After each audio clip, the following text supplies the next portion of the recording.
estimated that 67,000 women die in India every year from cervical cancer, the highest number in the world. The age-standardized incidence rates in India are now the highest in all of South Asia. We still see a number of advanced cervical cancer cases in our clinics. Though cervical smears have been singularly responsible for reducing deaths due to cervical cancer, many women are still deprived of this as there is no organized cervical screening program existing in our country. There is also a shortage of trained manpower in terms of both cytoscreeners as well as trained cytopathologists for screening cervical smears. In India, gynecologists have the highest responsibility for screening cervical cancer, which is still opportunistic. India and the South Asian region contribute a third of the global burden of cervical cancer.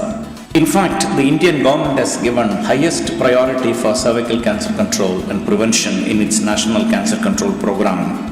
And a number of researchers, clinicians, and epidemiologists and health workers have done remarkable studies in cervical cancer prevention, early detection and control in India and in the South Asian region, which have given remarkable leads for global control of cervical cancer, particularly in the context of low and low-middle income countries. The government of Uttar Pradesh, the biggest state of our country, has started a comprehensive women health program in which detection of cancer cervix is an important part.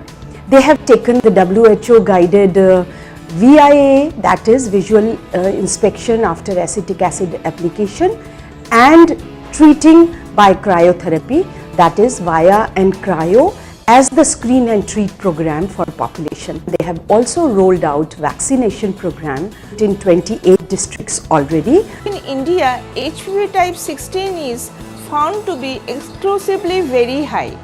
We are in the process of developing indigenous HPV vaccine which will be cost effective as well as going to have therapeutic values.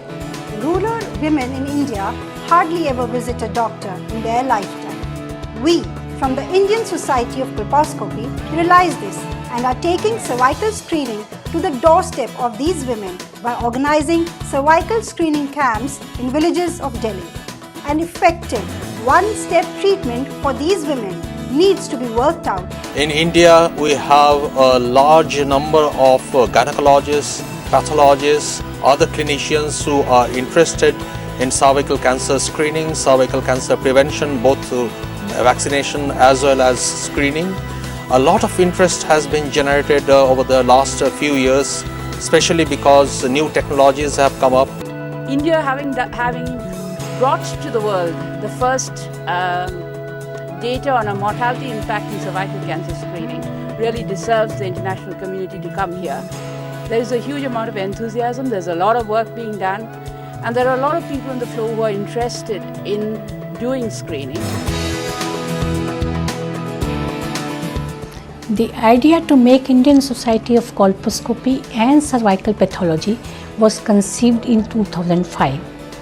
The society became fully functional in 2006. Initially we had just 7 to 8 members, and as of now we have more than 250 members.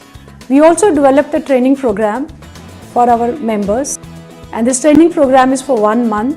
There is a profusion of tests available for screening: VIA, HPV testing by hybrid capture, HPV genotyping, HPV RNA, etc. But colposcopy will remain the gold standard in the years to come. Colposcopy is easy to learn and perform.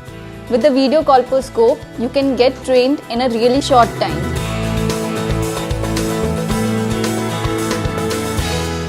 I would encourage everybody to come to India in 2020 for the next Ifcpc meeting. I'm sure it's going to be an exciting meeting. The science will be excellent. The burden of cervical cancer in this country is significant, and the efforts that the Indian society are making to reduce that burden are huge. I think this will bring a unique opportunity for everybody, but also to experience the urgent need for cervical cancer control in this country and to see what is being done to help with that. I urge you to come and join us in 2020. We know it will be an exciting Congress. It will be very relevant to all parts of the world, and it will be a great opportunity to travel and see a beautiful part of the world. I have been to India many times. The hospitality is unparalleled and the people are absolutely lovely. And I can think of no better place to host the Ifcpc, so I would encourage everybody to make an attempt to come to what promises to be one of the best Ifcpc meetings.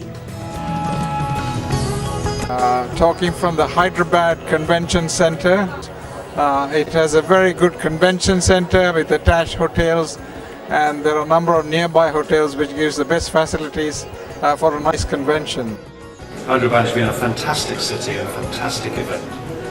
Transport from all parts of the globe is easy, and we've actually got a direct flight from the UK to Hyderabad Airport. The convention centre and the hotel next door are a short bus journey from the airport. This Congress has probably got between 3,500 and 4,000 delegates.